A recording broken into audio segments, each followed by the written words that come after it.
Bonjour à tous. Ces derniers mois, des négociations se tiennent entre les États-Unis, l'Iran et l'Arabie saoudite, avec pour objets principaux l'arrêt de la guerre civile yéménite et l'accord sur le nucléaire iranien. Aujourd'hui, on va voir les raisons et enjeux de ces discussions. Ces discussions se tiennent dans le cadre de la politique d'apaisement menée par Joe Biden au Moyen-Orient. L'Arabie saoudite veut maintenant cesser la guerre contre les rebelles houthis au Yémen et il n'est pas anodin qu'elle l'exprime 2 mois après l'arrivée au pouvoir de Biden.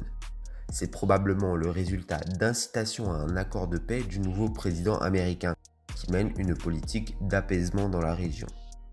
Vice-président sous Obama, il a constaté les échecs et le chaos auxquels menait la guerre, que ce soit en Libye ou au Yémen justement.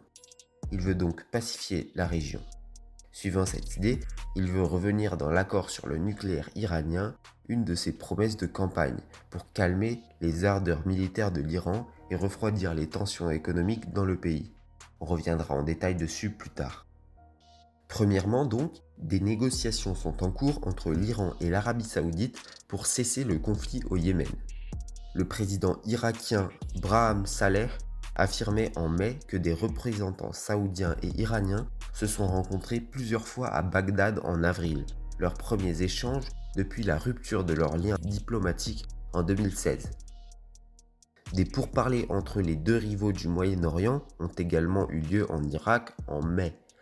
Ahmed Nagui, chercheur en géopolitique, indique que tous les efforts visent à une désescalade du conflit entre les Saoudiens et les rebelles houthis au Yémen.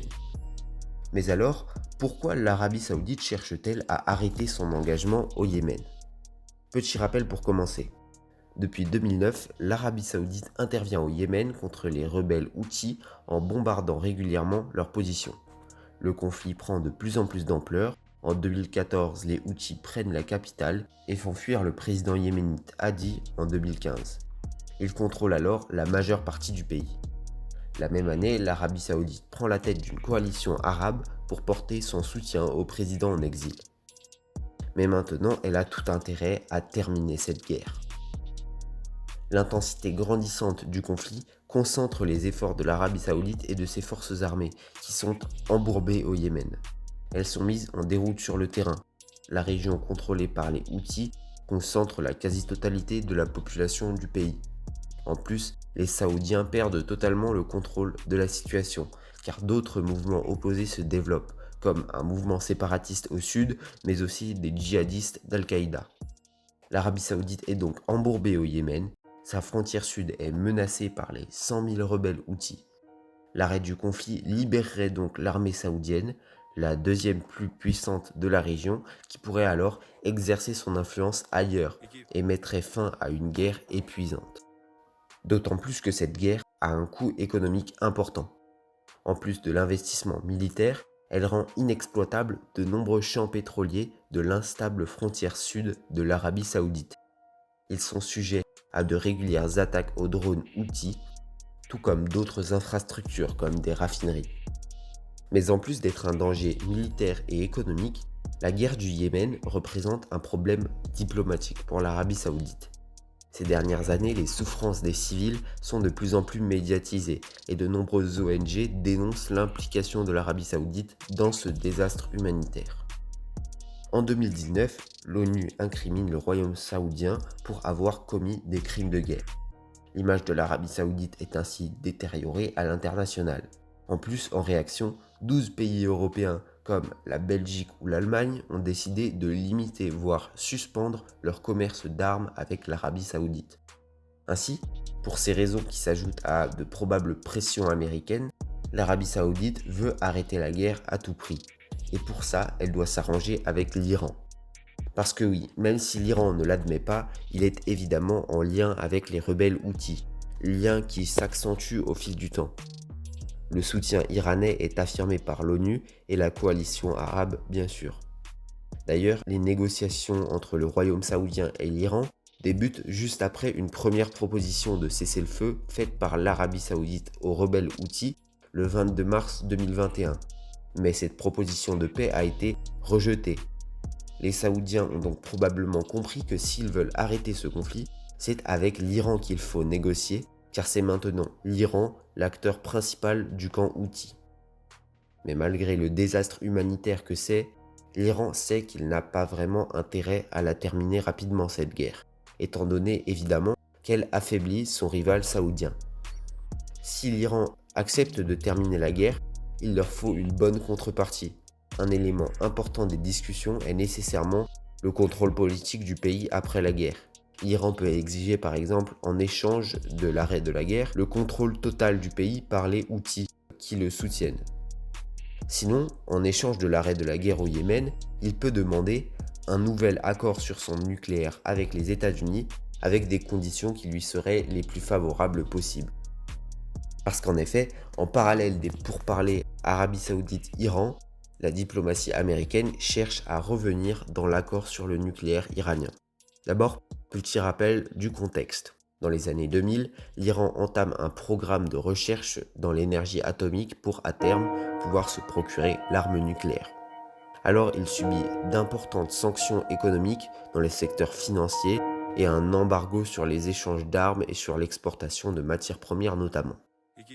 Pour lever ces sanctions qui l'étouffaient, l'Iran a entamé des négociations qui ont abouti sur l'accord de Vienne sur le nucléaire iranien, signé par l'Iran, les États-Unis, l'Union européenne, la France, l'Allemagne, la Russie, la Chine et le Royaume-Uni en 2015.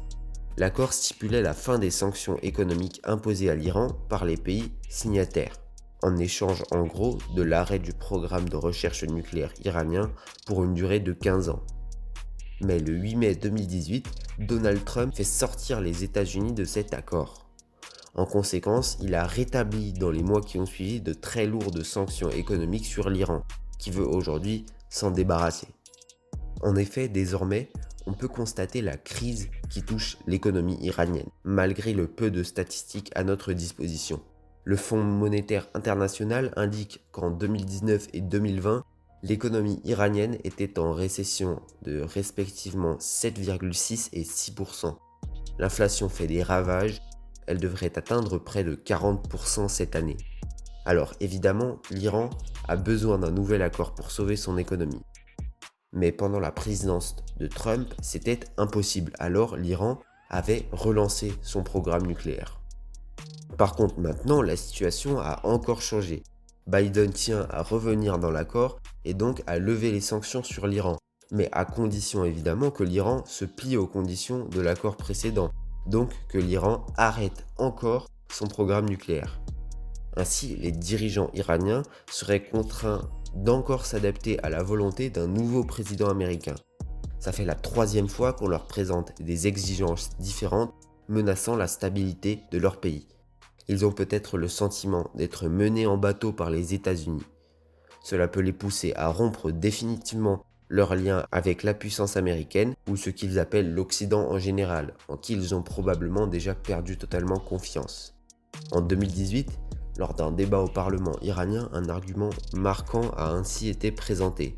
Je cite « Se conformer aux exigences de l'Occident, aucunement digne de confiance, est une grosse erreur, déjà prouvée par l'échec de l'accord de 2015. » Le nouveau président iranien, Ebrahim Raïssi, est alors tiraillé entre deux sentiments.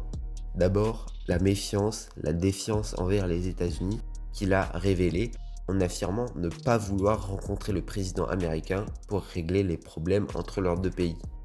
Mais d'un autre côté, il comprend la détresse dans laquelle se trouve l'économie de son pays et tient à la redresser. Voilà le dilemme auquel est maintenant exposé l'Iran. Donc voilà, en bilan, ces négociations vont peut-être permettre la fin de la guerre civile yéménite qui épuise l'Arabie Saoudite. L'Iran, qui ne veut pas de la fin de la guerre, a besoin de sauver son économie et pourrait donc, en échange, renégocier un accord sur son nucléaire. Plus particulièrement, je pense que ces discussions ont un rôle clé dans l'avenir des relations de l'Iran avec le monde dans les 2 décennies à venir. Ces dirigeants vont choisir entre 2 voies.